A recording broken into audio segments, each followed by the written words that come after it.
today's guest is Klaus.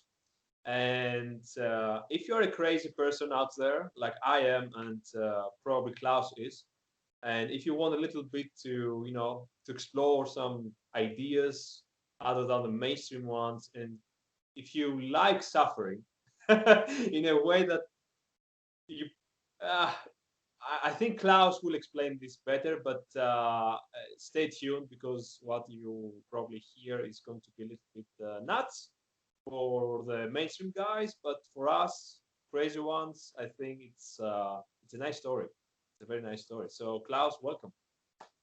Thank you. Thank you. So I don't know where to begin, man. First of all, I see the background of yours, and it's like, yeah, it's Amazing. wow. Look at that. I mean, what in the why? What? First of all, why is your room so much different than 99.9% of people? Why is it like Because I bought into a different story that they have. this? They bought into one story, and I put all my investment in a different story. That's the only reason.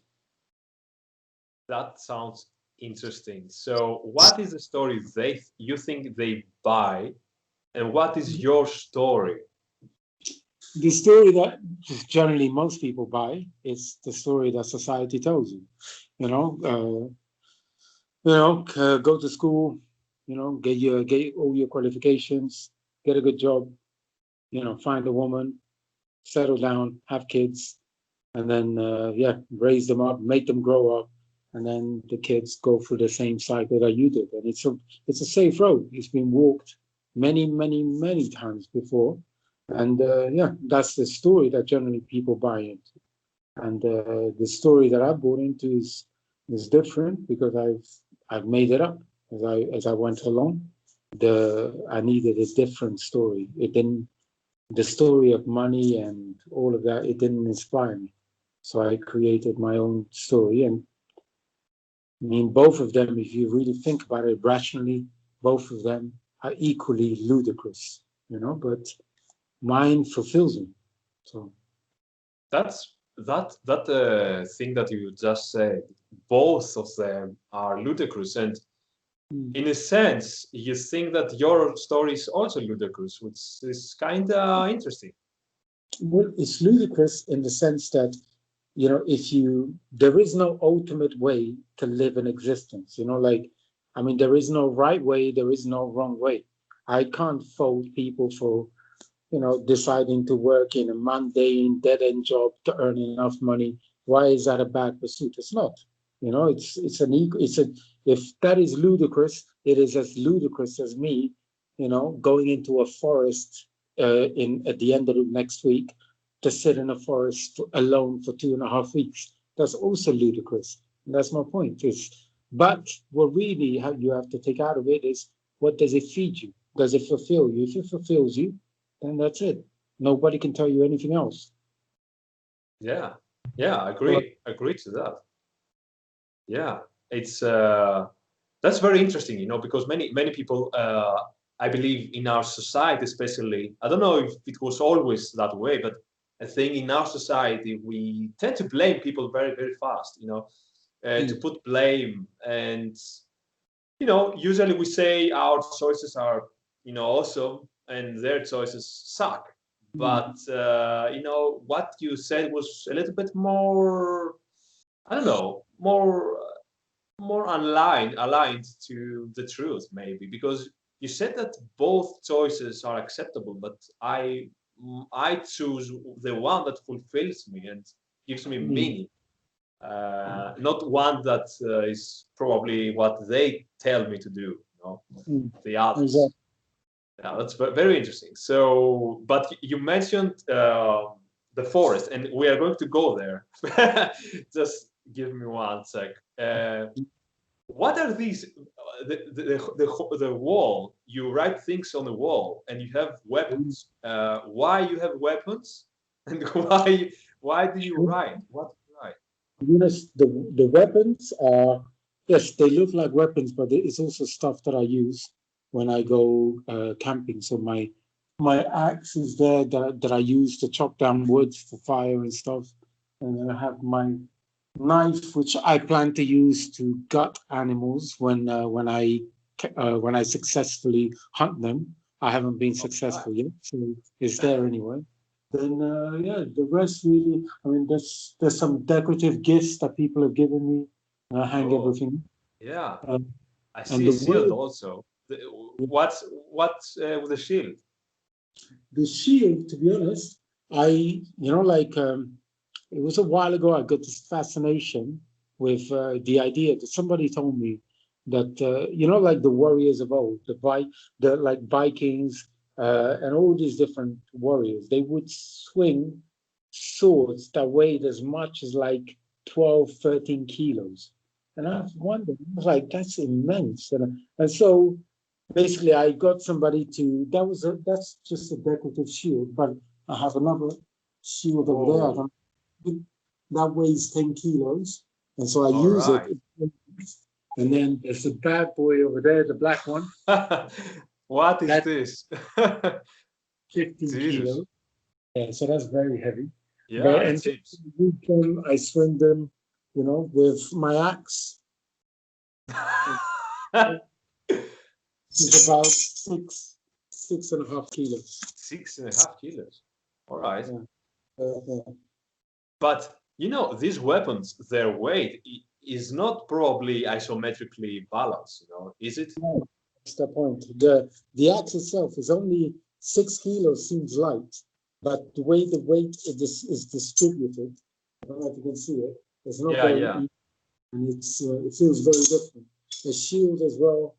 I mean, you've got to think that although the shield is only 10 kilos, I mean, you'll be going to war for God knows how long.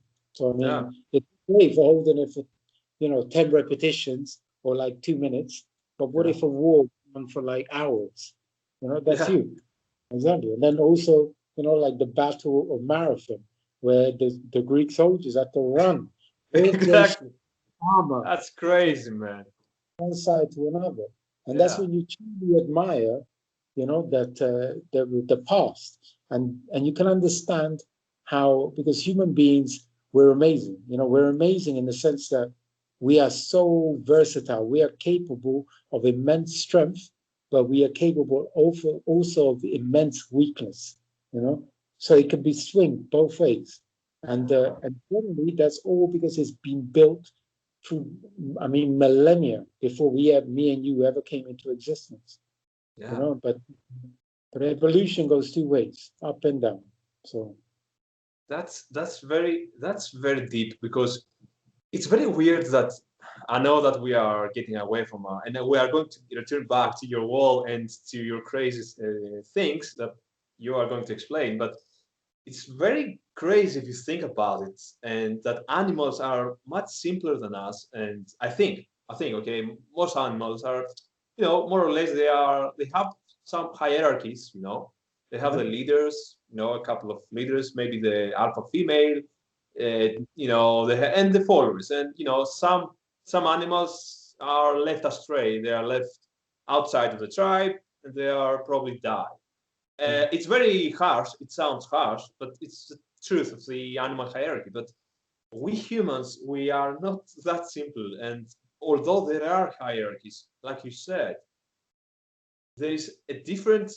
I don't. How can you say it? Pendulum. It's mm, Yeah. You can go the same person. By the way, you, me.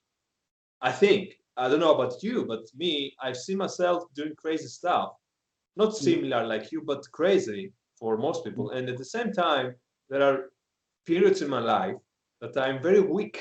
I feel very weak. I feel like a worm. And that's yours. I know, I know. We're going to talk about it. But I feel like warm, like a worm. And it's weird because, you know, it's if you read ancient people, like philosophers and stuff, and even Marcus Aurelius, which was an emperor. So mm, you have the supposedly alpha, and mm, even he had weaknesses, and you could mm, see read them, and it feels weird because modern society seems to idolize people and the Instagram stuff and everything, and you think that they have no problems and stuff, but Yeah. I think they do. And having said that, I want to ask you um, more about the brand. You have a Mm. brand. So how's the brand called, and why did you start it? So, I mean, Black Vikings is about a 10-year journey, and although it started 10 years ago, it's changed names many times. Uh, and at the end, at one point, I was looking. I love any warrior culture, but I was looking into the Vikings, and I looked and I read somewhere that there's a guy called Thorho, the Black Viking, and I was like, wow, the Black Viking. It's an oxymoron, two words. You Yeah, don't expect it ever, especially because if you look really at the word at the Viking culture, I mean, it's undeniable that it's been appropriated by the far right. So when people think Vikings, they think heavy metal music, they think far right, they think all this stuff. But it's interesting. But I thought it's interesting because obviously Vikings were probably the most open culture you can think of. I mean, they traveled everywhere. They everywhere. mixed with people. They mixed with people. They did business with people. They went Yeah, everywhere. And so anyway, but there was a guy called Four the Black. Now I don't think he was when they say black, it was necessarily of African descent. I think black meant more of a darker complexion. But I liked the idea nonetheless. The idea stuck with me. So I thought, okay. So for a while I called it Four the Black Viking, and yeah, and I pursued what I believed my narrative, and my narrative was to live a life that is greater than just operating at base level, and so the only way you can do that in a world where you've been, you're so protected. Even me, you in Greece, me here, and people, most places, you're so protected that you have to, if you really want struggle and suffering, you have to create it for yourself because the world has completely rid of it in the Western world, And so I had to create my own. So, and that was the introduction of the sagas.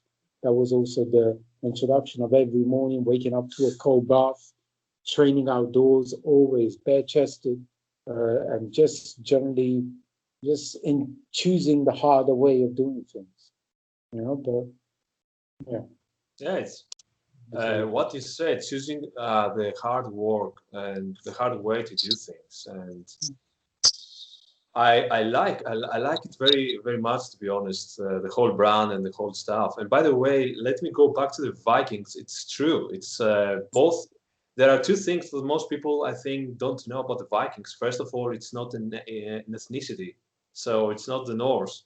Yeah. It's a word that's Nordic in a sense, Yeah. but it describes, like, I think you also posted, but it describes like people that make raids and explore, kind of like explorers. Yeah, exactly. And yeah, that's the first thing. So, and the second thing, that's true. Vikings were, I mean, probably people say that we're in North America, and also Vikings. And when I say Vikings, the Nordic Vikings. They were, even in the Byzantium. So they traveled even to Arabia. So these Mm. guys were everywhere, like everywhere in Europe, in Africa, in Arabia, in Byzantium, Constantinople. I mean, it's crazy. Their stories exploring. They wanted to explore things. They had to, in a sense, but also they wanted. So, and they suffered. Nordic culture is about suffering. It's cold. It sucks. It's not easy to farm, and Mm. that's what I liked about the idea. That's what I believe. The Black Vikings movement, which you Mm. will describe shortly. It's very interesting. Mm. And what about the suffering? You said it's also very true. And in a sense, if you go back, so if we get here a guy like Socrates or an ancient Mm. warrior, and see you here. It's like it would be normal for him, you know. Everything you do Exactly. is be like Tuesday, which is Exactly. weird, man. And what I'm doing, it probably isn't that impressive. Like a thousand years ago, this would be like, yeah, what so?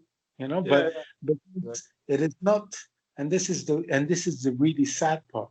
The really sad part is that, by what I'm doing, I should not be causing any kind of waves.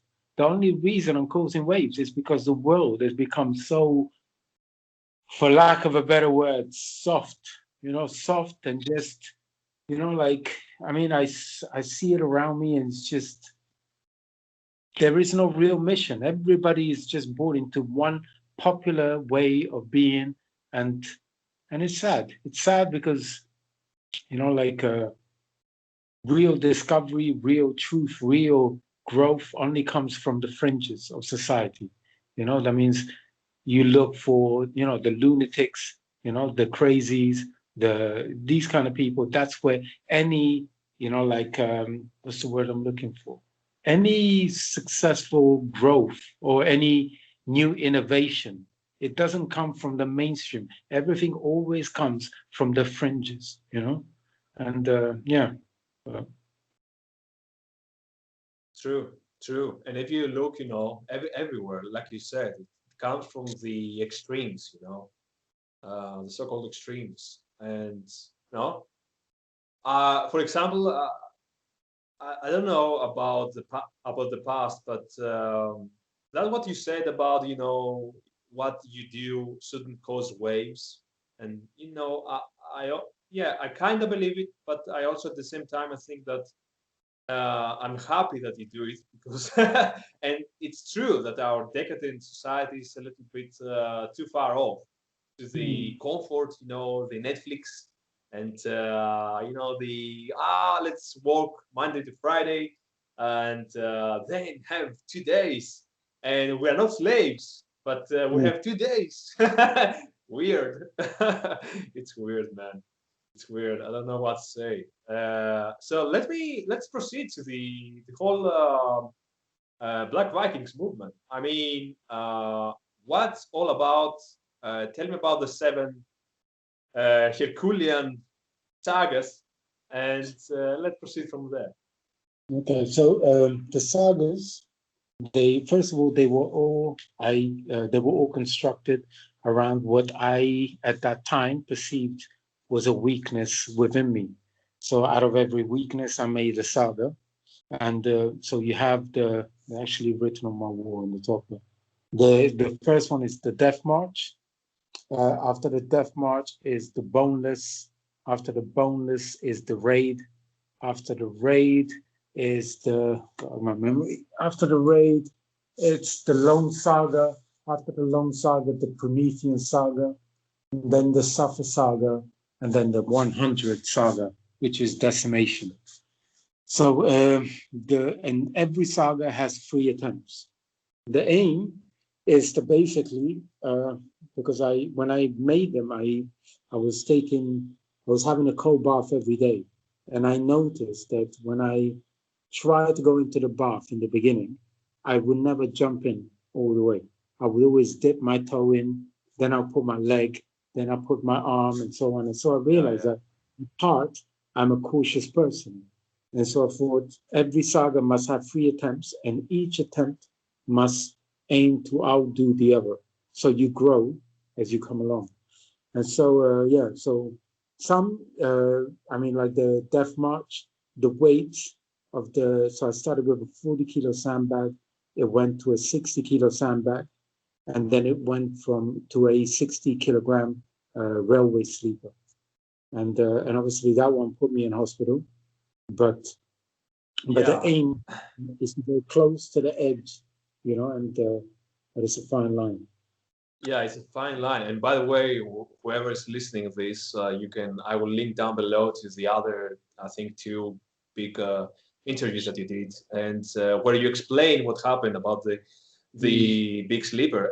Can you just, for give us an elevator pitch about what happened? Yeah, so basically the whole point was so the journey was 7.2 miles through Mm. central London. Uh, and with the railway sleeper weighed 60 kilos. I was barefoot and bare chested on in that was in around April, so around Easter, exactly in Easter. And I carried it in a crucifix style. And basically, as I was walking, I think 1.5 hour into the journey, I couldn't feel my arms anymore. I lost sensation. I just couldn't feel my arms. I couldn't lift them, and I couldn't feel. I had pins and needles in my hands, and initially I thought it was just it was just exhaustion. But then I mean, the whole march lasted 9 hours and 46 minutes, That's and crazy, man. my arms were numb after 1.5 hours. And then later, the doctor told me that when my arms were numb, it's because two of my discs had pushed into my spinal cord, and I had a fracture at the back. And so essentially, basically, I was paralyzed from there. And all like the people had to lift my hand up to hold the railway sleeper. And I carried on for another 8 hours and 15 minutes. And then I finished it. I came home. I didn't go to hospital for like 5 days after that. And then when I finally went, they as soon as they took a scan of my neck, I had six nurses run to me. They strapped like a brace to my neck. They strapped me down onto a gurney. Yeah. They rushed me to the hospital, and that very same night they operated. They took out two discs, and they put a metal so I have like a metal bar there, and yeah, and so my left hand is good. My right hand is probably. I mean, it will never be perfect, but it's probably at 70%, which is okay. I can I can work with Yeah. 70. And just in case anybody feels pity for Klaus, trust me. Don't feel pity for Klaus. Klaus, I mean, you can listen to the story again and again. The links are down below. But when I heard that story, I didn't feel pity. I didn't feel that you are stupid or something. What I felt is like, this is a warrior, and that's what warriors. Yeah, well, that's what happens to warriors. I mean, there are people that lose their arms, others lose their legs.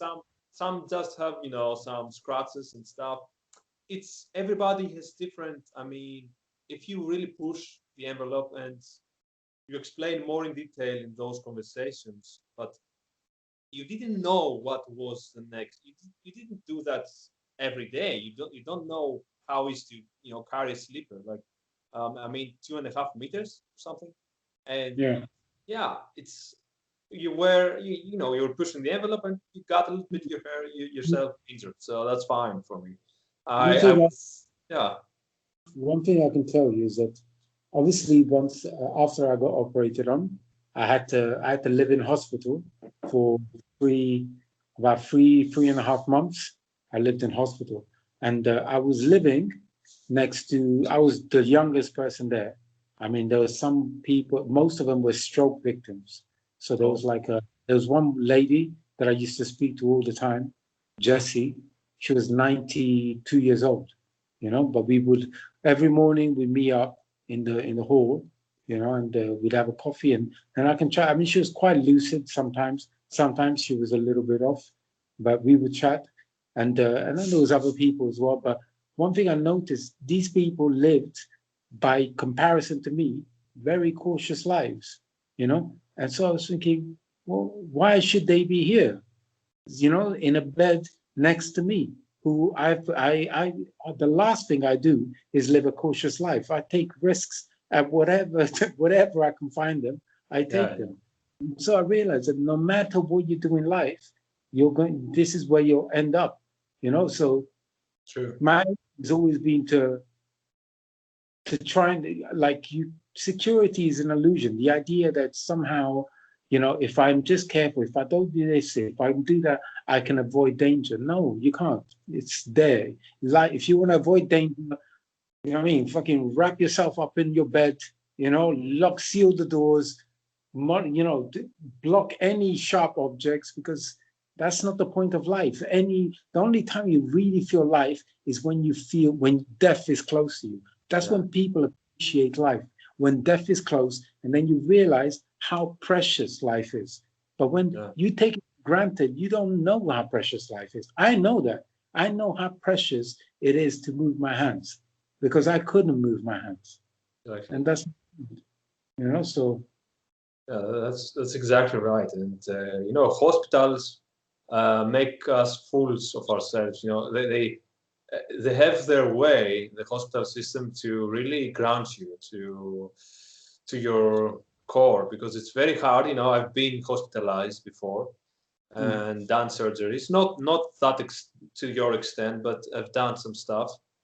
And it's weird, it's uncomfortable to the point that's unbearable, and you have to live with an unbearable situation for days and days and days. And that's another good thing I think about your troubles and everybody who gets injured and stuff, is that this is another experience. You have to, like what you said, that everybody ends up to the hospital or to danger. So this is something that I think maybe if you didn't injure yourself, maybe, I don't know, maybe you wouldn't be so sure about this statement. So this is another progression, about your thinking and about, everybody else's, we say, warrior things. So yeah, and I mean, to put it into perspective, once I left the hospital. I think it was in August. No, actually, when I left the hospital in June. And once I left, I had to go to therapy to learn, to keep doing the exercises to be able to move my arms and feel.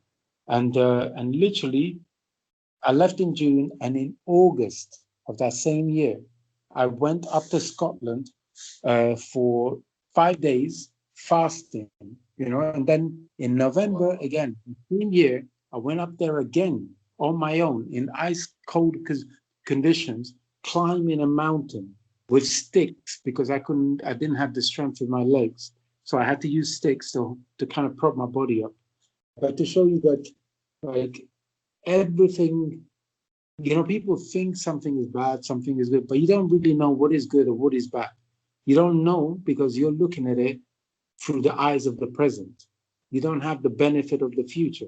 So right now, I could argue that maybe looking back right now, that was a great thing for me. That was a great thing for Black Vikings because, the London Real interview came from there. This came from there. So people notice the movement. And now I'm talking to you in Greece. So, and I've had so many of these off of me just bleeding a little. Just for me to bleed, the world is noticing Black Vikings. But then every movement needs a martyr. And if I have to be the martyr for Black Vikings to grow to that level, that's fine. It's okay. That's what vision is. You have it, and you at all costs. At all costs. Yeah, true. It's we forget that Christ himself was, he suffered, and the same with you. You are the leader of this movement, and it's true what you say. And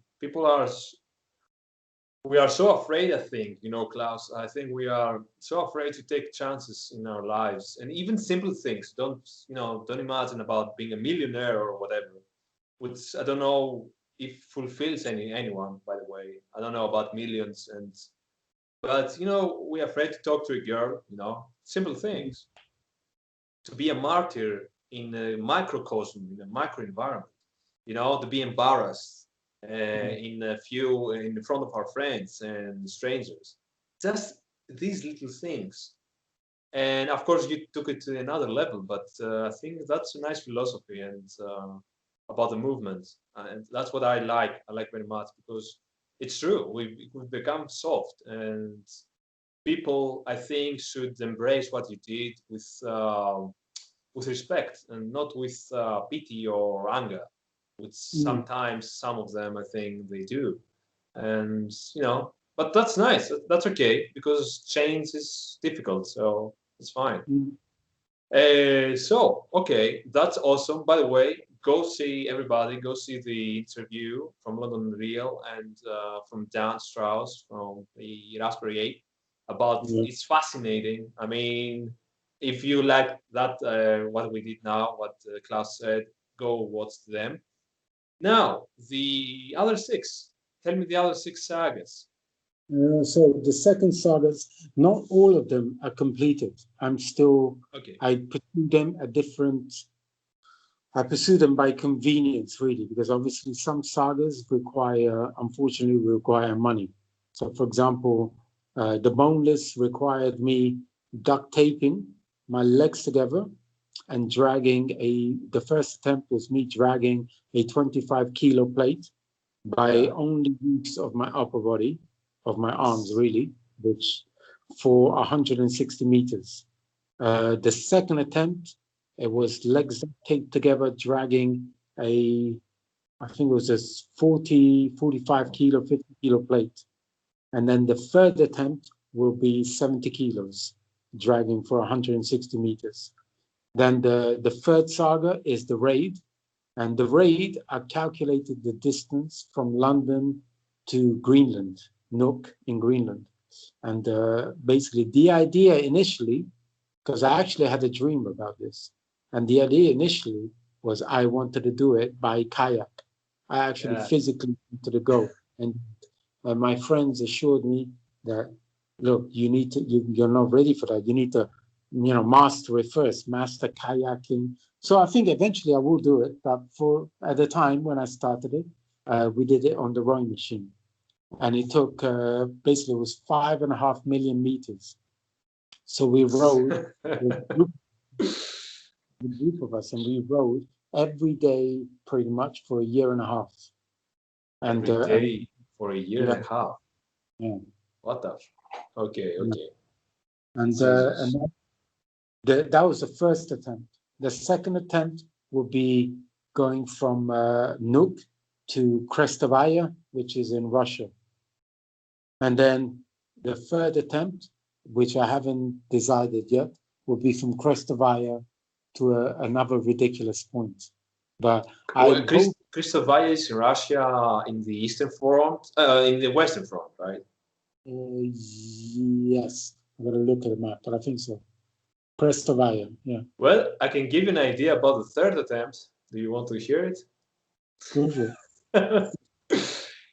You may go because, like I told you in the beginning of this chat, that the Byzantine Empire, they had the Agag, the emperor of the Christian Byzantine Empire. They had a special forces guard, and they were Norse Vikings. And this was the special forces of the Byzantine army. So funny enough, you could go to Constantinople. I mean, Istanbul. I don't know how far that is. But what I'm hoping to really is because the reason I haven't set it is because I'm still hoping that I can do the rest not on a rowing machine, but I'm hoping I can do it with a real boat. Yeah, that would be awesome. Looked into it. There's a guy who's done it by kayak, a Polish man. So I'm like, and I mean, obviously, it has to be a special type of kayak. It has to be reinforced for open seas. But I'm looking into that. So at the moment, I'm hoping that at the very least some of the raid can be done in real life. I mean, it's funny, but there's a program that contacted me recently. Okay. Ultimate Viking, and basically they basically asked me to go to Norway to live in a Viking settlement, to basically learn to man a Viking ship, to go hunting, ride a horse, shoot bows and arrows. So yes, that sounds exciting, man. Exactly. So that could be, if once I do that, I think rowing a kayak across the sea is nothing after that. And I don't think it would be so dangerous if you go near the shore. So if you want, it's not that I don't think there's a need to go far away from the shore. Just in case you can always go, like 5 kilometers outside of the shore. So, just in case that something happens, maybe, some sea thing. So yeah, I would be. I mean, that would be awesome to see. And that's that's definitely on the maps. And Yeah. one thing I know about myself, when I desire something, one way or another, I get it. So it I wait forward to it. Okay. So that was the third saga, right? yeah. Then after the raid, we have the Lone Saga, which is what I'm going to next week. So the Lone Saga started with 5 days in the wilderness of Scotland, and 5 days fasting. So no food, sitting, no telephone, no other form of distraction, alone in the woods. And I did that in December, the coldest month. And I mean, yeah, bathing in a waterfall, frozen, like it's. But yeah, but and without food, by the way, that's even more crazy. I mean, did you have any cold? Did you feel weakness or something? How did you go through it? Generally, I don't eat very much. I eat one meal a day anyway. Okay. But cold, I mean, I'm used to, even now. I train in London every time, bare chested in the cold. I go running with bare chested, so I'm okay. But Scotland is different. It's not like London weather, it's colder, especially when you Highlands. The Highlands is very cold. If you go to the top of the cobbler, when I went to the top of the cobbler, we're talking snow and ice. It's huge. So yeah, no, it wasn't easy, but that was 5 days. Next week, I'm going for 2 weeks in the wilderness. This time further up, so I'm going to Neudart. And once I complete the 2 weeks, the third and final attempt of the Lone Saga is the 3 months in the wilderness by yourself. 3 months? Yes. So wait, every attempt. You increased it? Yes, 3 months. every Holy. It started with 5 days, then 2 weeks, and then the third one will be 3 months. 3 months. In isolation. It's 3 months, we're talking, you're not seeing another human being for 3 months. So I have to sort out, I will have to either sort out like somebody who can drop food supplies and then go pick them up, or if not, I will have to find somewhere of hunting animals for substance. So but yeah, so that would be sometime. And then that's the fourth saga. The fifth saga is the one that I'm going to need to make some money before I do it. It's basically climbing Mount Elbrus, Kilimanjaro, and Everest. Okay. And what's the difference between those three? They grow in height. But Mount Elbrus is generally where in mythology, Prometheus, bound to the rock. So I always loved that story, and he's being punished supposedly on the mountain top by an eagle that will come, and all because he chose to aid mankind. That sounds familiar, doesn't it? In our time. So Mount Elbrus, and then Kilimanjaro, and then Everest. But this is the thing. This will probably be the last saga that I will do. That I will do it probably last because, I mean, to put it in perspective, it costs about £60,000 to climb Everest. No shit. £60,000. Mountaineering is a rich man's sport. Oh man, what the fuck? Jesus Christ. Not for broke folks, man. Yeah. You gotta have that paper. And that you gotta have that quiet paper, not the loud. The Holy. That's a business, man. You should be in that business. Holy man. It's weird because you pay that much and you suffer also. That's weird, man. That's my point. This is the thing about suffering. And if you think about it, I mean, is there anybody? I mean, life is suffering. Like, I mean, anybody. I suffered before I was doing all this suffering stuff. I mean, there's everybody suffered. The only difference is, like suffering is pain, is true torment when there's no meaning attached to it. When you're suffering for no reason, that's just torture. So the question is not how do I stop suffering? Because you can't do that. No matter what you do, you will suffer. That's life. But the thing is, how can you attach meaning to your suffering? And if you can do that, then you can endure any kind of suffering. I mean, you could look at it in some respect. For example, many people use religion, to conquer their suffering, to add meaning to their suffering. And so that suffering no longer punishes them the way it would normally do. Some people had other means. So I think the most important thing people can do is find meaning. That's the most important thing, not avoid suffering. Okay. Yeah, that sounds good. That reminds me of the apostles. The dudes that went, to, I don't know if you believe in Christ or whatever, but these dudes, I think when I was reading about them going into the Roman Empire and getting stabbed and all that stuff and all that weird stuff into the arenas, they were put in the arenas. And I remember reading that they were kind of okay, tranquil about it. So, and when they were asked, it was about the meaning. It was about the meaning of Christ. So Christ suffered, so we will suffer, and that's how it is. And yeah, I think that's the message here. Yeah. So okay, so you do this, you go to the Everest. So the Everest will be the last thing, and after that you will be a Black Viking. No. That is only the fifth saga. Then the sixth. Okay, but you won't do it last, like you said, right? I only want to do it last because it's going to cost money. That's the reason.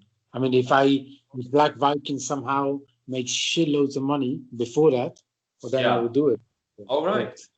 That's a meaning, by the way. That's a nice motivation to go to suffer. Other people make money to to buy cars and luxurious items.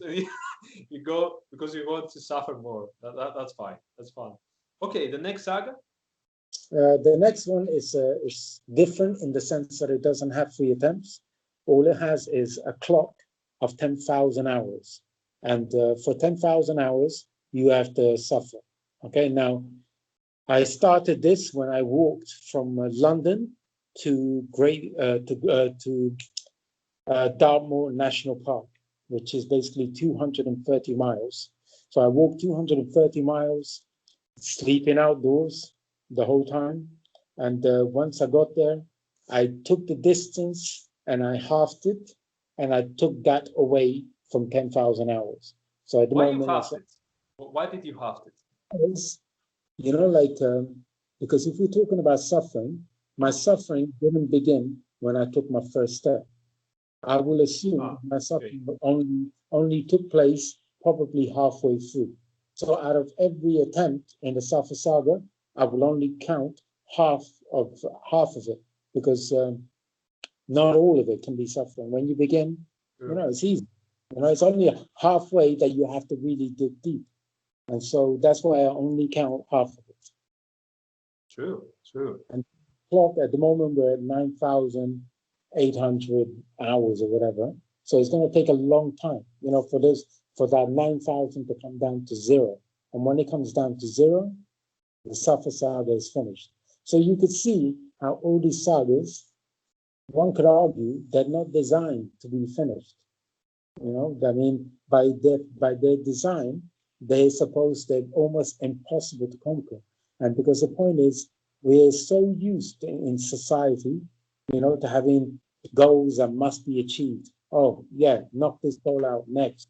And sometimes, fuck it. If it's unconquerable, sometimes it's not even about attaining the goal. It's just on the journey itself.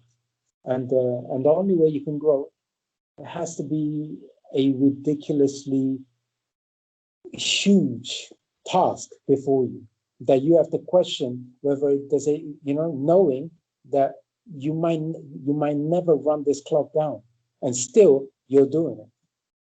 Yeah. And it's not easy for a lot of people because they don't see the end, and most people need to see the end to be able to do it. How long? When is it finished? Like, who gives a fuck when it finishes? Just go.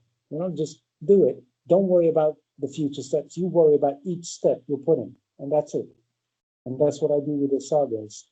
I don't care it's 9,000 hours. All I care is where am I going next? What am I doing? Each step. And then eventually, one day, I might be 90 years old, but it'll finish. That's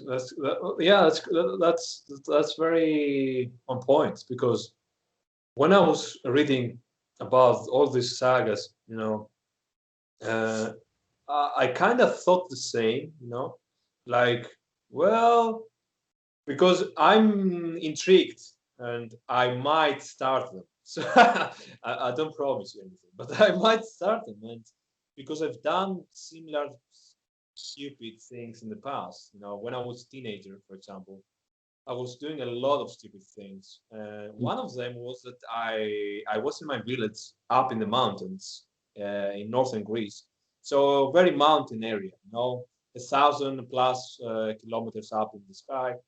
So, and it was kind of okay. The weather was summer, and it was boring. Klaus, it was boring because it was so comfortable. And I was like, teenagers kind of remind us of adventure, and maybe they have the answer easier than us. Maybe they are less weird, because what I thought was, I told everybody there, I'm going to the city. So the city is Ioannina, and it's like, I don't know, it's very far away. So it's like if you are by car, it's like a 30 minutes drive, but it's mountain area and it's fucking weird. So you go down and then you have to go up, and it's very weird because there are wolves. It's forest. It's just wilderness. And I did it. I just started, and a girl cousin of mine joined. Everybody else said you're crazy. And we got our things, our waters and stuff, and we started, early in the morning. And the first, couple of hours, it was like you said, that when I asked you why you have them, and the first couple of hours, we started, we drink the water, all of it. It was a mistake. You drank all the water. We drank all the water, yes, and then we started suffering. That was the suffering time point, we started being dry, and the sun was suddenly a little bit too hot, and you get tired because you walk, and we are in the middle of nowhere. And we had no cell phones with us. And it was total, we felt a total no, my cousin started crying, and she was older than me. She was 25, I think, 23. And I was like 16, 15. And I was like, well, chill, we're going to find it out. But I was scared, shirtless, shitless. So yeah, that's what but I felt very nice. Finally, we didn't go to the city. We stopped, and we did, we stopped the car. There was a car. After 8 hours of walking, we walked for 8 hours. We managed to go halfway, and then we were picked up and go back again to the village. And that was by luck. That was really by luck, because nobody was going from these roads anyways.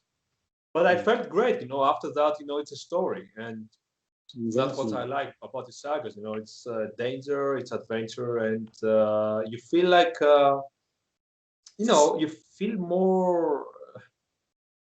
The danger excites people. It's natural. Exactly.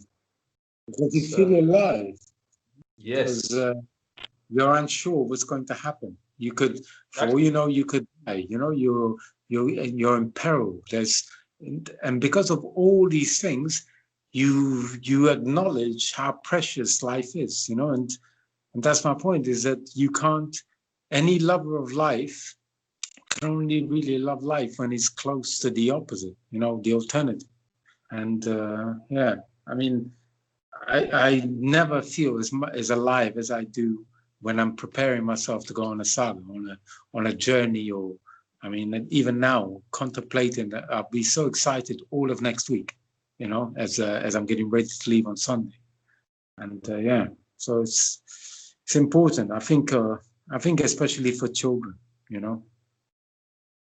especially now. To learn, at least, to learn. That's why it's important for your story to come out. And by the way, this next week, you are going for 2 weeks or for 30 days? Which is it? No, I'm going for 2.5 weeks.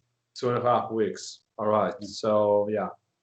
Okay, that will be also, it's not light, So I'm okay. I've done, when I was walking across across the UK, we did 2 weeks. So I'm okay with that. I think the real test will be next year in March for the Saga. I'm going to walk from Land's End to the Isle of Wight and then to the top of Scotland. That is 1,000 miles, and sleeping outdoors the whole time. So I will be gone for 3 months.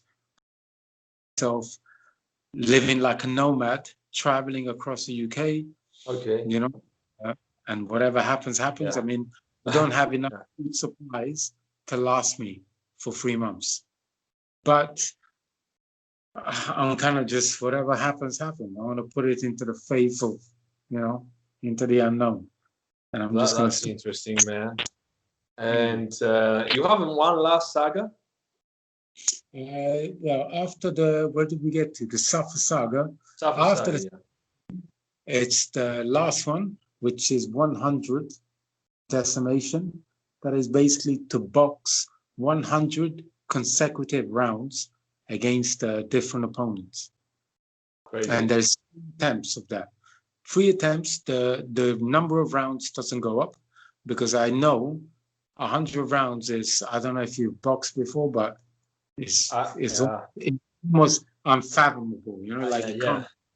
So the point is, the first attempt, I might get 5, I might get 10, I might get 20. That's okay. I rest up and then I have my second attempt and I try to outdo that. And then with my third attempt, I try to outdo that. And the point is not, it's not failure if I don't hit 100 rounds. The failure is only me trying to exceed my me holding back. So that's why I've given myself 3 opportunities to just try and conquer that. And then after that, that will be, all 7 sagas done. And I estimate I'll probably be 92 years old. Yeah, I imagine you'll be 90, with the white beard and stuff. But you said generation of Black Vikings can take over, Yeah, that would be awesome. Can you imagine a city? And that's what I want you to, end the conversation here. But I want also to talk about the thing that you do, the funding. So, but before the funding, before we go to the sickle cell disease, and I want you to talk about it because it's very interesting, and I have to tell you something about it also regarding my family. Let's see. What's your dream, Klaus? What do you want as a community? Because I listened to something and I think that's very inspiring. I mean, essentially, what I want, I've set a number of 100 acres, but essentially is to acquire, and that's minimum. If I can acquire more, I will go for more. But and as soon as Black Viking starts making real money, every penny that I make will go towards the realization of that vision, to acquire 100 acres of land and, to have, to grow our own food, to have, to be a self-sufficient community, based with the sagas in place so that any children born within the community as a rite of passage will embark on the sagas, from childhood into manhood. and in this commune to, to celebrate, not only the warrior cultures fighting and stuff like that, but to celebrate, art, to celebrate movement, to celebrate, everything that, adds to the human experience, but without getting into what I consider the decadence of the modern world, to leave that. And so the idea of setting a commune like that up is essentially and it's not that I'm the only one doing it, but essentially is to provide humanity with another alternative. Because unfortunately, if you look at tribes in Africa, and you look at tribes in Mongolia and all these far off wild places, they're being decimated. I mean, the wild is being replaced by the tamed. The old tribes are long gone. You go, the city has expanded to such a level that it's all fading away. So I think sooner than we realize, the idea of National Geographic and watching all these tribemen in Africa and stuff, you won't be able to find them. You won't be able to find them because there is no mystery left on this world. Everything has been touched, everything has been discovered. And so the only real future hope for any kind of alternative to this mass culture is the lunatics, is any type of lunatics that thinks like me, to be able to establish his own community and stuff, and to have a society which is not just based on monetary success or personal success, or something built on something greater than that. And that would be the only alternative to what is going on right now. And I think it's of vital importance. So like I said, any truth, any real innovation comes from the fringes. It doesn't come from the center. It doesn't come from the masses, so, but it's not popular, so, but you pursue along your vision nonetheless. Yeah, true. So the aim is that the commune, which sacred ground. Sounds fantastic, man. Sounds fantastic. I have a similar idea here. I will tell you another time with friends. So before we close up, I know that you do charitable work. So what do you do about it? So let us know so that everybody who can support can support. I mean, I've supported various ones. I mean, when I went to hospital, when I did the crucifixion, I did it to raise money for Legion Wrestling Club, which is a great club which does a lot for the community. And I trained there. I used to wrestle there, and so it's a very good place. So I did it for them.